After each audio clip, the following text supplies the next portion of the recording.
Hello everyone, my name is Shailaja Mishra. मैं Hindi medium से तैयारी कर रही हूँ और मुझे इस साल प्रीलिम्स देना है। मेरा फर्स्ट अटेम्प्ट है, तो मेरा वीडियो बनाने का एक ये मतलब था कि मैं आप लोगों के साथ अपना सब शेयर करूँ।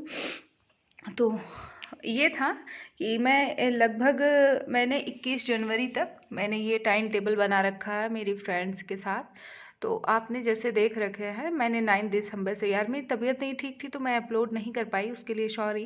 लेकिन मैं चाहती हूँ मैं आप लोगों के साथ भी ये शेयर करूँ। अगर कोई मेरे साथ पढ़ना चाहता है जेन्युइनली, वो पढ़ सकता है, तैयारी कर सकता है। यार देखो, प्रीलिम्स की तैयारी ऐसी है और यूपीएससी ऐसा एग्ज़ाम है, इसका कोई मतलब हम कुछ कह ही नहीं सकते कि ये कैसे होगा, क्या निकलेगा, क्या नहीं होगा। और मतलब कोई कॉन्फिडेंस लाना खुद में, ये बहुत बड़ी बात होती है।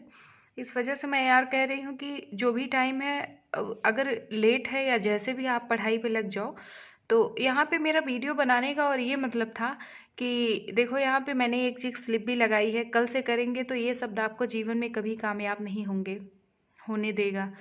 बिकॉज़ कभी कभार होता है ना कि हम सारी चीज़ें छोड़ के कहते हैं कि चलो जाने दो यार, कल से पढ़ेंगे। लेकिन प्लीज़ यार, इतनी हेक्टिक होती है। मैंने इस बार यूपी पीसीएस का भी एग्ज़ाम दिया और किसी वजह से मेरा वो भी मतलब नहीं निकला यार। मैं नाबार्ड की भी दे रही हूँ। वैसे मैंने बीएड भी कर रखा है, घर वालों से प्रेशर आता था यार सीटेट का भी दो, लेकिन इस बार तो मैं नहीं दूंगी, मेरा मन नहीं है। क्योंकि यार पीटी देना है, अब जानते ही हैं आप सब कि कितना जेन्युइनली इसमें पढ़ाई करना होता है। लेकिन मैं नाबार्ड का दे रही हूँ एग्रीकल्चर से, क्योंकि मेरा ग्रेजुएशन उसी में हुआ है। अगर कोई पढ़ रहा है, अगर जानना चाहता है, और अगर किसी का ग्रेजुएशन नहीं भी है तो भी नाबार्ड एक अच्छा है। मतलब आप उसके बारे में अगर चाहो तो मैं बाद में वीडियो बना दूंगी, नहीं तो आप चेक भी कर सकते हो। काफ़ी अच्छी जॉब प्रोफाइल है यार, बैंकिंग जॉब है और लगभग यूपीएससी की तैयारी करने वाले लोग उसमें लगभग ट्राई करते हैं, लोगों का निकलता भी है। आप चेक करेंगे तो पाएंगे भी। लेकिन चलो खैर, उसको छोड़ते हैं, मैं आगे आपको बताती हूँ। ये मैंने 9 दिसंबर से लेके और ये 21 जनवरी तक मैंने ये सब बना रखा है, ये पॉलिटी के लिए। और मुझे इसको चाहे, जैसे मैंने एक बार ऐसे पहले भी पढ़ रखा है इसको, अब देखेंगे कहीं ना कहीं मैंने निशान लगा के रखा हुआ है। तो बात इस पे आते हैं कि यहाँ देखो, 9th को मैंने लिखा संसदीय व्यवस्था एवं संघीय व्यवस्था, यानी parliamentary system. And second chapter है फेडरल सिस्टम। यानी ये दोनों चीज़ है, इसको मैंने एक दिन में, यानी 9th और 10th को 2 दिन में इसको पढ़ना है। और चूँकि आप देखते हो ना कि ये बहुत छोटा सा चैप्टर है, इतना कोई है वो नहीं है कि आप पढ़ नहीं पाओगे। ये देखो, 2 से 3 पेज में ये है और ये ख़त्म हो जाएगा। बाकी फेडरल सिस्टम अपना है। तो ये भी देखो यार, अभी मैंने पता है एक बार इसको पढ़ ली थी। तो मेरा नेक्स्ट वाला है केंद्र राज्य अंतर्राज्यीय संबंध वाला है, 11 दिसंबर था। तो आज 11 दिसंबर है, तो मैंने इस वजह से इसको मुझे पढ़ना। लेकिन मैं कल रात में इसको भी एक बार रिवीजन कर रही थी यार, कि मुझे ये चैप्टर, मैंने ये सोचा, मैंने एक एक बार तो इसको पढ़ने के लिए बनाया हुआ है, 2-2 दिन का टाइम रख के। लेकिन मैंने ये सोच रखा कि इस बीच में जब मैं इसका पढ़ रही हूँ, तो ये दोनों पढ़ के जब मैं इसको पढ़ने जाऊंगी, एक बार फिर इस चैप्टर का रिवीजन कर लूंगी। अब इसको पढ़ूंगी, इसको पढ़ने के लिए जब इसको आपात उपबंध राष्ट्रपति उपराष्ट्रपति, फिर एक बार केंद्र राज्य अंतर्राज्यीय संबंध पढ़ूंगी। ऐसे मेरा एक ही बार में, मैंने यहाँ निशान भी लिखा है एक, अभी दूसरी बार इसको 2 पन्ने पेज बचे हुए हैं, उसको पढ़ने के बाद यहाँ वो लिखूंगी। और मैंने सोचा इस हिसाब से मेरा एक बार में डबल डबल बार पढ़ती जाऊंगी और लगभग जनवरी तक हो जाएगा। इसके बाद फिर मैं ऐसे ही करके लगभग फिर एक दिन में 2-2 चैप्टर ऐसे कर करके, मुझे पॉलिटी को कम से कम जब तक मई तक मेरा वो आए पीटी का, तब तक मैं इसको कम से कम सोची हूँ यार 6 to 8 या 10 बार कर ही ले जाऊँ पढ़ने के लिए। सो आज मेरा यहाँ तक हो जाएगा। इसके बाद मैं फिर देखो, ये केंद्र राज्य संबंध वाला है, इसको मैं पढ़ूंगी। और ये काफ़ी बड़ा चैप्टर है यार, तो इसमें थोड़ा, और जानते हो इसके बाद अगर मैं ये कह रही हूँ, अगर कोई आपके साथ का कोई दोस्त अगर यार सीरियसली पढ़ने वाला है और मन लगा के पढ़ रहा है, तो 2-3 लोगों का मैं तो यही सलाह दूंगी यार, कि आप 2-3 लोगों का ऐसा ग्रुप बनाओ, ग्रुप में एक साथ बैठो, पढ़ो। और पढ़ने के साथ ना तुम लोगों को एक चीज़ वो हो जाएगा कि आप सब आराम से एक दूसरे से उस बारे में पूछो।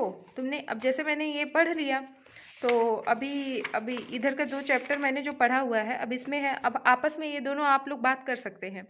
जैसे एकात्म सरकार क्या होती है, संघीय सरकार क्या है, संघीय सरकार भारत में है या नहीं है, एकात्मक है, हो सकता है, क्यों नहीं हो सकता है। अब आपस में ये सब बात करने से ये हो जाएगा ना कि क्या चीज़ें आप करना चाह रहे हो, क्यों हो रहा है, क्या नहीं हो रहा है, और भारत में हो सकता है कि नहीं। अब कहीं ना कहीं आप पीटी के हिसाब से, मेंस के हिसाब से सारी चीज़ें, मतलब वो दिमाग में, पता है हम पढ़ रहे हैं वो चीज़ें, एक दो बार रीडिंग रीडिंग की है हमने, फिर दोस्त है कोई सामने से हमें वो क्वेश्चन कर रहा है। याद करो जब हम लोग 9th 10th 11th में थे तो यही होता था। इतनी सारी मेरी फिजिक्स मैथ की ऐसे बुक होती थी यार। तो मुझे लगता है मैं उसी उसी परस्पेक्टिव से पढ़ना चाह रही हूँ कि अब आप एक दूसरे से क्वेश्चन पूछते जाओगे तो सारा संविधान की एकात्मक विशेषताएं क्या है, अब भारत में है कि नहीं, जबकि भारत में नहीं होती है, और नहीं है इसका रीज़न क्या है, उसके बारे में ये बताओ, अगर करेंगे तो उससे क्या इम्पैक्ट पड़ेगा। तो मतलब ये सारी चीज़ें आपस में पूछने में, एक तो जैसे होता है ना हम क्वेश्चन को भी डिकोड कर पा रहे हैं, और प्लस जानते हो कॉन्सेप्चुअल क्लियरिटी बहुत ज़रूरी है। जहाँ तक मैंने यूपी पीसीएस का भी पीटी दिया, इतना इजी आता, मुझे लगता है ये इतनी अच्छी बुक है, अगर हम इसे पूरा एक बार अच्छे से रट ले। मेरा तो 7वां संस्करण है, मैंने इसको पहले ही ले रखा था यार, और बट मेरा अभी ऑप्शनल भी चल रहा है और मुझे सब कुछ बहुत पीछे है, तो इस वजह से। और बाकी आप लोगों को मैं फिर से दिखा रही हूँ यार, और अगर किसी को मेरे साथ पढ़ना है यार तो मैं पढ़ रही हूँ, और साथ में मैंने एक सब्जेक्ट ले रखा है, साथ में मेरा हिंदी ऑप्शनल है उसको मैं पढ़ रही हूँ। एक क्लास मेरा हिस्ट्री का कर रही हूँ, मैंने फिजिक्स वाला से भी पढ़ ले रखा था, तो वहाँ से पढ़ कंप्लीट हो चुका है। मेंस का आंसर राइटिंग प्रोग्राम ले रखी हूँ, उसको कर रही हूँ। और साथ में मैंने अभी तो वो आंसर राइटिंग वाला छूट गया यार, उसको नहीं कर पा रही हूँ यार, क्योंकि यार बहुत पढ़ना पड़ जा रहा है। और मैंने इसको पीटी के लिए यहाँ पे ये शुरुआत कर दी है। साथ में देखिए मैंने यहाँ पे एनसीईआरटीज़ रखी हुई है, तो मैंने सोचा है साथ में 2-2 3-3 ये अगर मैं इसको पढ़ रही हूँ, इसके साथ में इसकी एनसीईआरटी है, और प्लस क्लास नोट जो भी होगा मैं वो सब सारा कंप्लीट करते हुए जाऊँगी। और साथ में मेरा ऑप्शनल चल रहा है, एसए का ख़त्म होने वाला है, इसके साथ मैं एथिक्स का कर रही हूँ। तो मैंने जनवरी तक बेसिकली लेके चल ही रही हूँ कि मेरा इतना हो जाएगा, साथ में पीटी के लिए मैं ये सब पढ़ते हुए चलूँगी। बाकी गाइस अगर आपको कुछ पूछना है या मेरे साथ पढ़ना, अब देखो यार कैमरे की क्वालिटी या बातें जिस हिसाब से लोग अपलोड करते हैं, मुझे तो इतना अच्छा नहीं आ रहा, ना मेरे कोई साथ का है कि मैं बहुत अच्छा उसके साथ दे दूँ या करवाऊँ। बस मेरा यही है कि मैं पढ़ रही हूँ, बस मन किया तो साथ में मैंने अपलोड करने लगा, कि मेरे साथ अगर होता ना कि एक मोटिवेशन भी आता है यार, कि मेरे साथ इतने लोग तैयारी कर रहे हैं, मुझे चाहे जैसे ये करना है।